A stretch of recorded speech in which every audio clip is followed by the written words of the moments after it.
Hello friends, मैं परवीर आप सबका स्वागत करता हूं नेक्स्ट ऑफिसर्स में। यहाँ पे हम लोग न्यू सीरीज शुरू कर रहे हैं। हाँ, न्यू सीरीज शुरू कर रहे हैं एनसीईआरटी का, जिसमें क्लास 6th से 12th तक का एसएसटी कवर किया जाएगा। 6 से 12 तक का एनसीईआरटी हम लोग कवर करेंगे इसमें, और डायरेक्ट बुक से ही पढ़ाया जाएगा, कोई पीपीटी से नहीं। डायरेक्ट बुक से आपको अंडरलाइन करके पढ़ाया जाएगा, बताया जाएगा, समझाया जाएगा। तो यहाँ पे हम लोग सबसे पहला टॉपिक शुरू करते हैं, परिचय। आज सोशल एसएसटी, जिसको सामाजिक विज्ञान है। सामाजिक विज्ञान क्या है और इसको पढ़ना क्यों जरूरी है, क्यों जरूरी है, ये दो तरह के सवाल से स्टार्ट करते हैं। जिसका पहला 6 क्लास का एसएसटी का पहला चैप्टर है, जो पहला चैप्टर का सबसे पहले परिचय दिया गया है। सामाजिक विज्ञान क्यों पढ़ना चाहिए, क्या इसमें है, क्यों जरूरी है, उसके बारे में हम लोग जानेंगे। इसके कितने भाग हैं। तो 6th क्लास में सामाजिक विज्ञान को आगे है क्या कि आगे इसका बहुत सारा भाग है, लेकिन अभी 6th क्लास में बहुत ज़्यादा नहीं रखा गया है। एक ही बुक रखा गया है, जिसको एसएसटी के नाम से है, और इसी में अलग अलग भाग किए गए हैं। जिसमें से यहाँ पे सामाजिक विज्ञान को टोटल 5 भागों में बांटा है। Number 1, number 2, 3, 4, 5। सामाजिक विज्ञान को 5 भागों में बांटा है। सबसे पहला है भारत एवं विश्व भूभाग उनके निवासी, यानी इसको हम लोग शॉर्ट में ज्योग्राफी कह सकते हैं। भारत एवं विश्व भूभाग एवं उनके निवासी, यानी भारत और विश्व का जो भूभाग है, जो पृष्ठभूमि है, जो अर्थ है, इस पर रहने वाले और इसका जो भूपट्टी है उसके बारे में और उसके निवासी के बारे में अध्ययन करेंगे। और ये जो पहला रखा है ज्योग्राफी, जिसको ये नाम दिया गया है, उसको भी 3 भागों में बांटा है। सबसे पहला है स्थल रूप एवं जीवन, यानी कि सबसे पहले स्थल रूप यानी जितना भी स्थल है, मिट्टी है, पहाड़ है, पठार है, इसके बारे में, उसमें जो जीवन है उसके बारे में होगा। महासागर एवं महाद्वीप, महासागर और महाद्वीप के बारे में। फिर पृथ्वी पर स्थानों की स्थिति, पृथ्वी पर कौन सा स्थान कहां पर है, उसका क्या स्थिति है। जैसे इंडिया कहां पर है, कितने डिग्री से कितने डिग्री के बीच में इंडिया है, और यूरोप कहां पे है, अमेरिका कहां पे है, सारे हैं। महाद्वीप और महासागर में क्या है, कौन सा महाद्वीप कहां है, कौन सा महासागर क्या है, उस महासागर में क्या है, कैसे है, उसके बारे में होगा। दूसरा है अतीत के चैप्टर, इसको हम लोग शॉर्ट में हिस्ट्री कह सकते हैं, इतिहास कह सकते हैं। यानी अतीत के चैप्टर, हमारे जो इतिहास है, हमारे जो पीछे का जो इतिहास रहा है, उसके बारे में इसमें जानने को मिलेगा, जिसको भी 3 भागों में बांटा गया है। इसमें इसका पहला भाग रखा है इतिहास की समय रेखा और उसके स्रोत, यानी इतिहास का समय रेखा, इतिहास कब से शुरू हुआ और कब तक चला है, उसका समय रेखा, टाइमलाइन जिसको बोलते हैं, और उसका स्रोत क्या है। हम लोग कैसे पता कर सकते हैं कि ये उस समय का है या किस तरह का है, उसका स्रोत क्या है, कैसे हम लोगों को पता चला। उसके बाद इंडिया अर्थात भारत, इंडिया भारत में क्या डिफरेंस है, किस तरह से इंडिया भारत ये नाम आया, कैसे बना, क्या चीज, सब पूरा उसका इतिहास के बारे में जानेंगे। भारतीय सभ्यता का प्रारंभ, जो भारतीय सभ्यता है, जैसे सिंधु घाटी सभ्यता है या अभी जो सभ्यता चल रही है, ये सभ्यता कब प्रारंभ हुआ था, किस रूप में प्रारंभ हुआ था, कैसे प्रारंभ हुआ था, इसके बारे में हम लोगों को इसमें पढ़ने मिलेगा। तीसरा भाग में जो सामाजिक विज्ञान को बांटा गया है, जिसमें है हमारी संस्कृति, विरासत एवं ज्ञान परंपराएं। यानी इसको समाज शास्त्र हम लोग बोल सकते हैं, इसको बोल सकते हैं समाज शास्त्र। ठीक है, ये तीसरा जो है समाज शास्त्र के रूप में है, जिसको भी दो भागों में बांटा है। पहला है भारत की सांस्कृतिक जड़ें, यानी भारत की जो सांस्कृतिक जड़ें कहां से है, कहां से वो पैदा हुआ था इसकी संस्कृति। विविधता में एकता, यानी भारत में विविधता में एकता का देश कहा जाता है कि यहां पे अलग अलग तरह के लोग रहते हैं और सब मिलजुल के रहते हैं।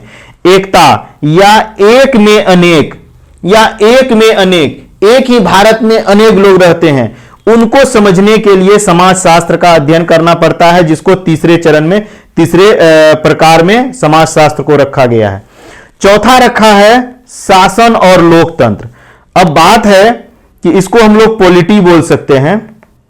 ठीक है, अब बताइए कि अगर भारत में रह रहे हैं तो उसके बारे में शासन जानना पड़ेगा, उसकी लोकतंत्र, यहां पे किस तरह के तंत्र हैं, कैसे इसका पूरा ढांचा चल रहा है, किस ढांचा से चलता है, कैसे इतना बड़ा देश चल रहा है, उसका शासन व्यवस्था क्या है, यहां के लोकतंत्र को किस तरह से ये मिल रहा है, वो कहां से शुरुआत हुई, इसके बारे में हम लोगों को पढ़ने मिलता है पॉलिटी में, जिसको चार भाग में बांटा है। पहला है परिवार और समुदाय। अब देखिए गांव में क्या होता है, सबसे पहले एक परिवार होता है, 3-4 लोगों का एक परिवार होता है। तो परिवार के बारे में पॉलिटी में, समाज शास्त्र, पॉलिटिकल साइंस में पढ़ने मिलेगा। उसके बाद उसका समुदाय, यानी कई परिवार मिलकर के एक गांव मिलता है, एक छोटा सा समूह बनता है जो समुदाय, उसके बारे में। दूसरा है आधारभूत लोकतंत्र, शासन का। अब शासन जो है भाग 1 में आधारभूत लोकतंत्र क्या है उसके बारे में है। आधारभूत लोकतंत्र भाग 2 में ग्रामीण क्षेत्रों में स्थानीय सरकार, ग्रामीण क्षेत्रों में स्थानीय सरकार, इसको हम लोग पंचायती सरकार भी बोल सकते हैं। पंचायती सरकार जहां पे, या अगर शहर में है तो नगर निगम होता है, पंचायती सरकार जहां पे इसको स्थानीय सरकार बोला जाता है। तो इसके बारे में पढ़ने मिलेगा। तीसरा हो गया। चौथा इसका पॉलिटिकल साइंस में है आधारभूत लोकतंत्र भाग 3 में नगरीय क्षेत्र में स्थानीय सरकार, जिसको नगर निगम या नगर परिषद, ठीक है, नगर निगम या नगर परिषद जो होता है नगर में, बड़े नगरों में, उसके बारे में हम लोगों को पढ़ने के लिए मिलेगा। इसके बाद इसका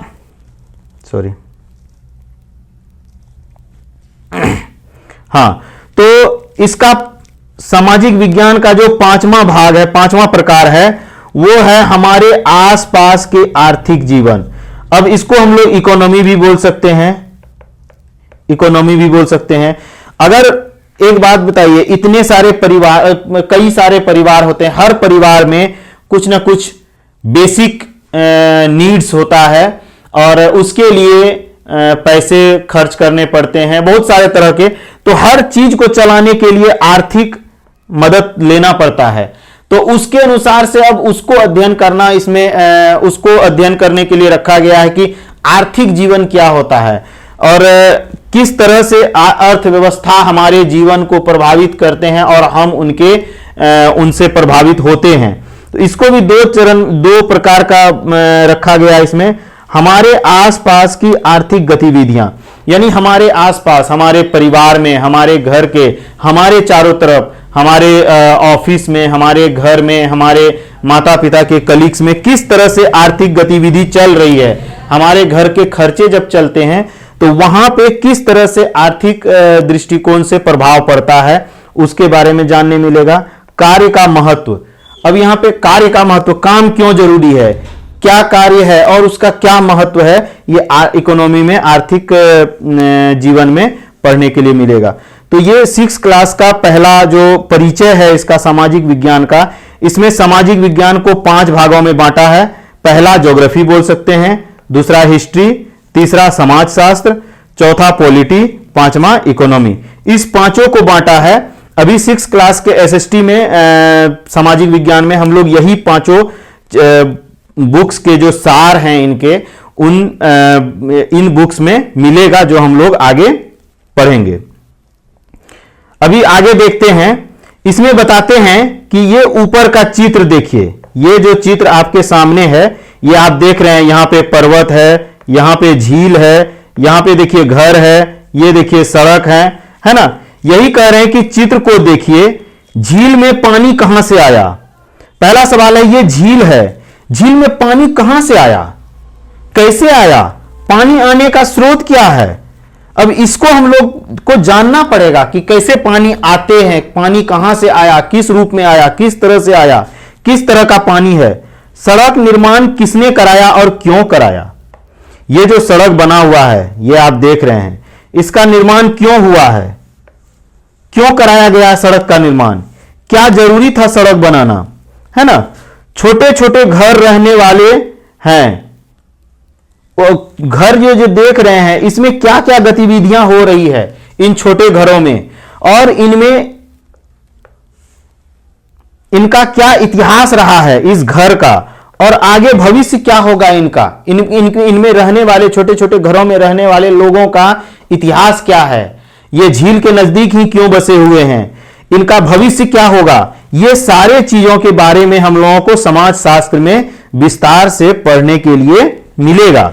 इन्हीं के बारे में कहता है कि इन सवालों का उत्तर ढूंढें और इनके बारे में लिखें और साथियों के बीच चर्चा करें कि ये क्यों जरूरी है, किस तरह से जरूरी है, ताकि जैसे ही आप चर्चा करेंगे तो कई लोगों के साथ कई लोगों का अलग अलग ये आएगा, थॉट्स आएगा कि वो क्या बोल रहे हैं, वो क्या बोल रहे हैं, वो क्या बोल रहे हैं। जब डिस्कस होगा एक दूसरे में, उनके बाद जब आप पुस्तक पढ़ेंगे, बुक्स को पढ़ेंगे, तो आपके माइंड में एक क्लियर मैप बनता चला जाएगा, जो कि किस तरह से हम समाज शास्त्र को समझ रहे हैं, समाज विज्ञान को समझ रहे हैं, जो वो समझने में मदद मिलेगी। यह कह रहा है हम अभी 21वीं शताब्दी में हैं और 21वीं शताब्दी में हमें इनको समझना और बेहतर रूप से समझना बहुत जरूरी है, क्योंकि मानव सभ्यता जो है अत्यंत चुनौतीपूर्ण है और यह तीव्र रूप से विकसित हुआ है। इसकी जीवन शैली जो है भिन्न बदलाव किए हैं, इनके जीवन शैली में भिन्न भिन्न बदलाव हुए हैं, ठीक है ना।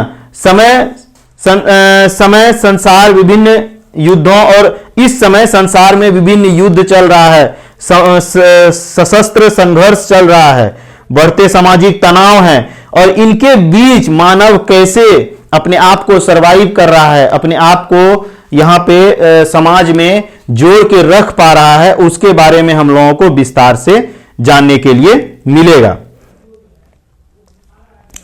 नेक्स्ट है कि ये चित्र है, उसी को दिखाने के लिए है कि वो पहले प्राचीन टाइप का था। अभी देखिए नए शहर में देखिए बड़े बड़े मकान बन गए हैं, 50-50 मंजिला, 100-100 मंजिला मकान है, हाईवे सड़क बन चुका है, गाड़ियां आ चुकी है।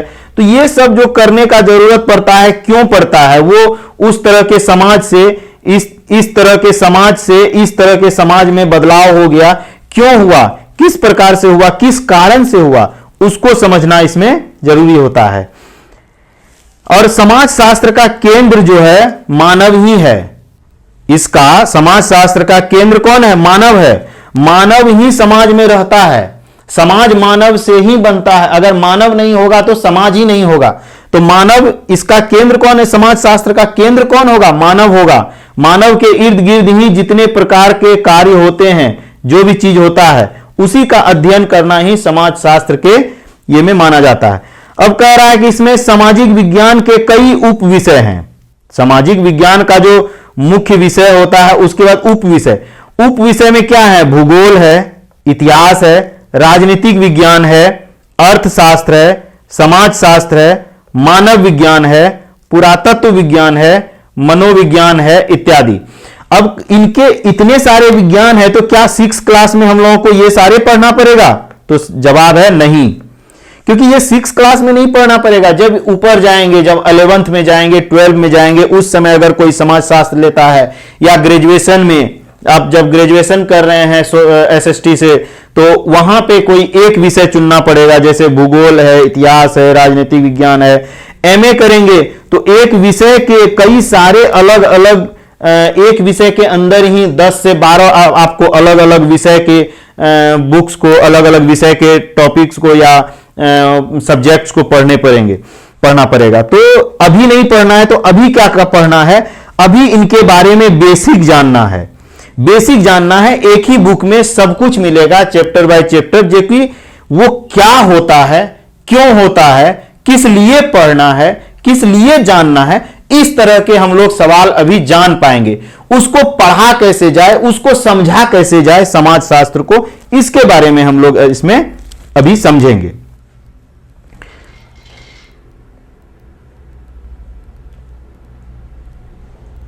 आगे है कि इसमें 5 विषय प्रमुख रूप से उपयोगी हैं, वही जो 5 बताए थे शुरू में, ज्योग्राफी, हिस्ट्री, है ना, उसके बाद पॉलिटी, इकोनॉमी, 4 हो गया, और अगला है समाजशास्त्र, सोशोलॉजी। ठीक है, ये 4 विषय हैं ये 5 विषय हैं जो अभी मुख्य हैं, और इन्हीं 5 के बारे में हम लोग समझेंगे। सबसे पहला विषय है जैसे ज्योग्राफी। ज्योग्राफी का यहां नाम दिया है भारत एवं विश्व। पहले विश्व के बारे में पढ़ेंगे, उसके बाद भारत के बारे में पढ़ेंगे, या पहले भारत के बारे में पढ़ के फिर विश्व के तरफ मुड़ेंगे। तो उसमें क्या पढ़ना है, भूभाग, यानी कि ये जमीन क्यों है, जमीन के बारे में, सागर के बारे में, नदी के बारे में, नालों के बारे में, भूभाग और उन पर निवासी। अब भूभाग है तो उस पर लोग रहते हैं तो निवास करते हैं, निवासी हैं, तो इनके बारे में हमको इसमें पढ़ने मिलेगा। इसमें कहता है कि हमारे आसपास की भौगोलिक दुनिया की बुनियादी बातें एवं हमारे ग्रह की, है ना, इसमें क्या क्या पढ़ने मिलेगा, हमारे आसपास की भौगोलिक दुनिया की बुनियादी बातें और हमारे ग्रह के बारे में पढ़ने मिलेगा। अब कह रहा है कि इस विषय को पढ़ने के लिए हमको मानचित्र का दर्शन करना पड़ेगा।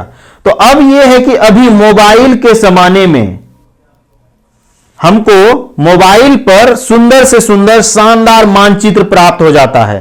तो क्या अब मोबाइल के युग में हम लोगों को इस तरह के विषय को नहीं पढ़ना चाहिए, या पढ़ना चाहिए? तो क्यों पढ़ना चाहिए, क्यों पढ़ना जरूरी है?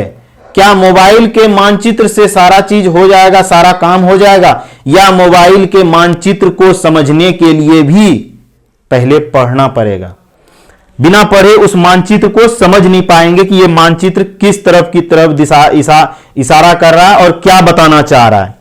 ठीक है, इस विषय के माध्यम से पता चलता है कि संपूर्ण इतिहास के दौरान मानव सभ्यता के फैलने फूलने में भौगोलिक संचारों जैसे भौगोलिक संरचनाओं जैसे समुद्र, पर्वत, नदी ने किस प्रकार से भूमिका निभाई है।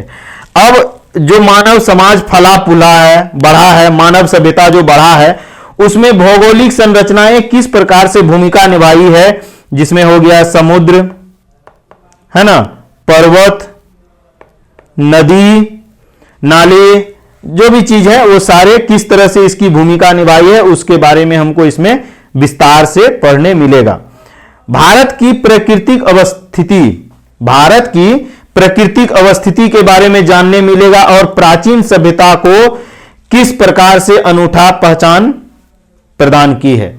तो ये सारे चीजें हम लोगों को ज्योग्राफी के बारे में पढ़ने मिलेगा, जिसमें विषय को भारत एवं विश्व के नाम से इसी बुक्स में दिया हुआ है। आगे हम लोग देखेंगे।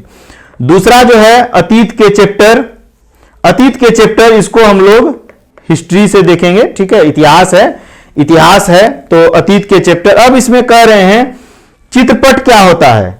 आप लोग अपने घर में देख रहे होंगे कि कैनवास दीवार पर एक चित्र लगा होता है। अब वो चित्र क्या करता है, कभी आप अपने दोस्तों के साथ पुराना फोटो को देखिए, 2 साल 4 साल 5 साल पुराना फोटो मिला होगा किसी दोस्त के साथ या परिवार के किसी के शादी उदी में या कहीं भी गए होंगे तो आप फोटो खिंचाए होंगे। आज आप उन फोटो को एक बार देखिए, देखने के बाद आप यकीन माने कि उस फोटो के बारे में, उस चित्र के बारे में आपको उस दिन की सारी घटनाएं याद आ जाएगी। आप उस दिन को दोबारा जीना, मतलब कि आपके दिमाग जीने लगेगा कि उस दिन आपके साथ क्या क्या हुआ था, उस दिन आप कहां कहां गए थे, किस तरह से यह फोटो खींचा गया था, कौन कौन उस समय था, उस समय आपके साथ जो जो थे वो लोग कैसे कैसे किए थे, क्या थे, उस सारे चीज याद आ जाएंगे। इसीलिए इतिहास में इसको अतीत के चित्रपट का नाम दिया गया है, ताकि आप इतिहास के बारे में अच्छे से जानें और वो भी ऐतिहासिक घटनाओं की व्याख्या। और ये चित्र जो है, जब आप उस चित्र को देखते हैं तो आपके इतिहास के बारे में, उस दिन के बारे में जो बीत चुका है, उसकी घटनाओं के बारे में व्याख्या करते हैं, आपके दिमाग में उसकी विवरण अपने आप आ जाती है। इसीलिए अतीत के चैप्टर में यह चीज हम लोग देखेंगे कि इतिहास कैसे हुआ, कैसे उसका यह है। ठीक है, वास्तव में यही वर्तमान को समझने का कुंजी है। अब है कि इतिहास क्यों पढ़ें, क्या जरूरी है इतिहास पढ़ना? अगर वर्तमान को समझना है, अभी जो जीवन जी रहे हैं उसको समझना है, तो इतिहास को पढ़ना जरूरी है। क्योंकि कहा जाता है कि इतिहास में जो घटित हुआ है भविष्य में भी वही घटित होता है, बस थोड़े से बदलाव के साथ ही सही, लेकिन घटित होता है। तो इतिहास पढ़ने के बाद अपने वर्तमान को समझा जा सकता है और भविष्य को भी संभालने की आपके अंदर एक क्षमता आ जाएगी कि किस तरह से आप उसको संभाल पाते हैं या ये कर पाते हैं। तो इसीलिए कहा जाता है कि वास्तव में यह वर्तमान को समझने की कुंजी है। क्या? इतिहास। दूसरे शब्दों में कहें तो अतीत हमारी पहचान का मुख्य स्रोत है। अतीत हमारी पहचान का मुख्य स्रोत क्यों है? हम लोग कहां से आए हैं, किस रूप में थे, किस रूप में आ गए, कैसे हमारा विकास हुआ, कैसे हम वहां से यहां तक पहुंचे, ये सारे चीज कहां से पता चलेगा? इतिहास से पता चलेगा। अपने बारे में जानकारी रखना बहुत जरूरी होता है, इसीलिए इतिहास। तो उसके बाद कह रहा है कि हम कौन हैं और कहां से आए हैं। ये कहां से पता चलता है? इतिहास से पता चलता है। जब तक इतिहास को हम लोग नहीं पढ़ेंगे तो ये चीज हम लोग नहीं समझ सकते हैं। इतिहास केवल सुखद विकास यात्रा नहीं है, अपितु देखिए इतिहास सिर्फ सुखद नहीं होता है, कभी कभी दुखद भी होता है। यानी कि सिर्फ इसमें खुशी की बातें शामिल नहीं होती है। आप किसी चित्र को अभी देखे होंगे, जब हमने देखने के लिए बोला था, तो आपको उस दिन के बारे में अच्छी बातों के साथ साथ आपको उस दिन का जो कुछ बुरा घटना रहा होगा या उसके आसपास में, वो भी आपको याद आया होगा। तो इतिहास सिर्फ हमेशा खुशी की बातें याद नहीं दिलाती, खुशी की बातें आपको नहीं आता। इतिहास में दुखद घटनाएं भी शामिल होती है, हर तरह की। ठीक है, इसको समझने के उपरांत ही हम इन गलतियों को दोहराने से बच सकते हैं। अब कुछ ऐसी गलतियां घट चुकी थी जो कि हमको नहीं करना चाहिए था या किसी और को नहीं करना चाहिए था, लेकिन अगर हम लोग नहीं समझते हैं तो वो गलतियां फिर से दोहराई जा सकती है। इसीलिए कहा जाता है कि इतिहास पढ़ना जरूरी है, ताकि हम भविष्य में उस तरह की गलतियां दोबारा ना घटित करें, दोबारा ना दोहरा सकें। ठीक है, इसके बाद तीसरा में हम लोगों को हमारी संस्कृति, विरासत एवं ज्ञान परंपराएं, जिसको हम समाज शास्त्र बोलते हैं,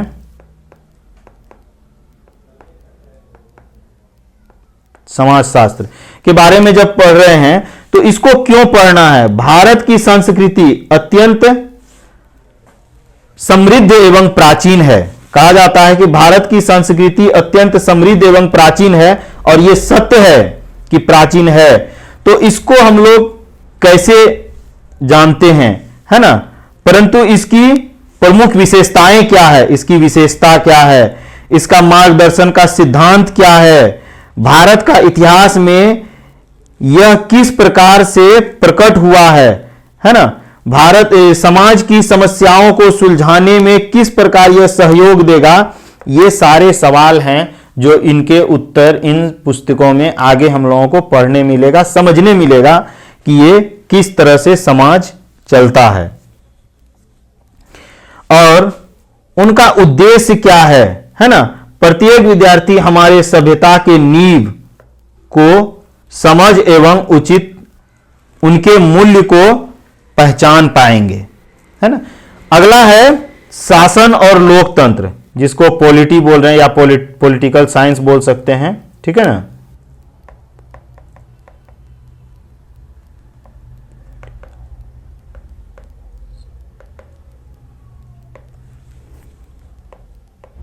पॉलिटिकल साइंस, है ना। तो अब क्या है, इसमें कह रहे हैं पॉलिटिकल साइंस का नागरिकों को उस देश की राजनीतिक कार्यप्रणाली की समझ होनी चाहिए। अब हम लोग जिस देश में रह रहे हैं उस देश का कार्यप्रणाली क्या है, इसका सिस्टम क्या है, किस तरह से ये देश चल रहा है, इस देश में क्या हमको मानना है, किस तरह से मेरा अधिकार क्या है, हम लोकतंत्र में मेरा अधिकार क्या है, हमको कहां पे बच के रहना है, कहां पे हम लड़ सकते हैं अपने अधिकार के लिए, ये सारे चीज कैसे कहां से पता चलेगा, पॉलिटिकल साइंस से। अगर हम लोग शासन और लोकतंत्र नहीं पढ़ेंगे तो हम लोग समझ नहीं पाएंगे कि भारत में किस प्रकार के शासन चलते हैं, लोकतंत्र क्या है, हमारा अधिकार क्या है ना। भारत विश्व का सबसे बड़ा लोकतंत्र है, यह भी सही है कि भारत विश्व का सबसे बड़ा लोकतंत्र है। वो क्यों लोकतंत्र सबसे बड़ा है, किस तरह से, तो इसका विस्तार हम लोग इसमें देखेंगे। मेरा अधिकार क्या है, कर्तव्य और धर्म क्या है, ये सारे चीज यहां से हम लोगों को पढ़ने के लिए मिलेगा। हमारी हम अधिक जिम्मेदार नागरिक बन सकेंगे, समझ सकेंगे कि सरकार के विभिन्न अंग किस प्रकार कार्य करते हैं। अब सरकार चल रहा है तो इसके कई सारे अंग होंगे, ठीक है, वो अंग किस प्रकार से कार्य करते हैं उनके बारे में पूरी विस्तार से हमको जानने मिलेगा।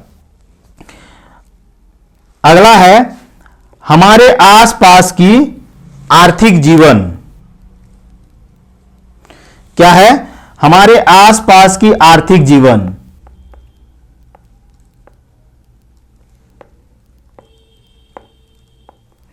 इकोनॉमिक्स, है ना। हमारे आसपास के आर्थिक जीवन, दैनिक जीवन की आवश्यकताएं, दैनिक जीवन की आवश्यक वस्तुएं, जैसे प्राथमिक स्तर पर भोजन, क्या कोई खाना छोड़ सकता है, वस्त्र, कपड़ा पहनना कोई छोड़ सकता है, आश्रय, पहले कहा जाता था कि इंपॉर्टेंट क्या था, भोजन, वस्त्र और आवास, है ना, रोटी, कपड़ा और मकान। अब आ गया है रोटी, कपड़ा, मकान के साथ साथ शिक्षा, ये अनिवार्य हो गया है, ये प्राथमिक है, ये होना ही चाहिए। क्या कह रहा है, प्राथमिक स्तर पर भोजन, वस्त्र, आवास, जल की उपलब्धता एवं द्वितीयक स्तर पर वयस्कों के लिए आजीविका यानी रोजगार, उसको काम मिलना चाहिए। युवाओं के लिए शिक्षा के बिना खुशी नहीं रह सकता है। तो सुदृढ़ अर्थव्यवस्था के बिना कोई भी देश सामंजस्य ढंग से उन्नति नहीं कर सकता। अगर उसको सही ढंग से उन्नति करना है तो अपने लोगों के लिए, अपने देशवासियों के लिए उनको इन सब व्यवस्थाओं पे ध्यान रखनी पड़ेगी। प्राथमिक व्यवस्था क्या है, द्वितीयक व्यवस्था क्या है, तो उनको हम लोगों को समझने के लिए इसमें मिलेगा। अर्थव्यवस्था कैसे कार्य करता है, मौद्रिक व्यवस्था में क्या, मौद्रिक व्यवसाय में मौद्रिक वास्तव में क्या है, मौद्रिक नीति जो है वो वास्तव में क्या है ना। आर्थिक गतिविधि में लोग शामिल होते हैं। उसके बाद है प्राकृतिक एवं मानवीय संसाधन किस प्रकार से सर्वाधिक उपयोग करते हैं और उसका प्रबंधन कर सकते हैं, है ना। मानव संसाधन और प्राकृतिक संसाधन का कैसे उसका उपयोग कर सकते हैं, और उसका प्रबंधन भी किया जा सकता है। इसके बाद कह रहा है कि अब इन सारे सब्जेक्ट 5 जो सामाजिक विज्ञान के जो 5 अंग है, पांचों के अलावा जब हम लोग उन पांचों का अध्ययन करने जाएंगे तो उसमें है सामाजिक विज्ञान वर्तमान को समझने के लिए, बेहतर भविष्य समझने के लिए एवं बेहतर भविष्य के निर्माण के लिए अतीत का अंतर उपयोग करता है। देखिए, समाज विज्ञान को वर्तमान को समझने के लिए और भविष्य का निर्माण करने के लिए, वर्तमान समझने के लिए और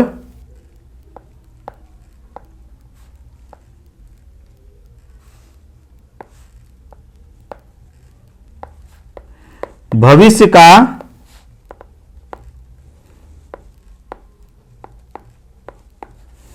निर्माण के लिए, भविष्य का निर्माण के लिए सामाजिक विज्ञान को पढ़ना अनिवार्य है, जानना अनिवार्य है।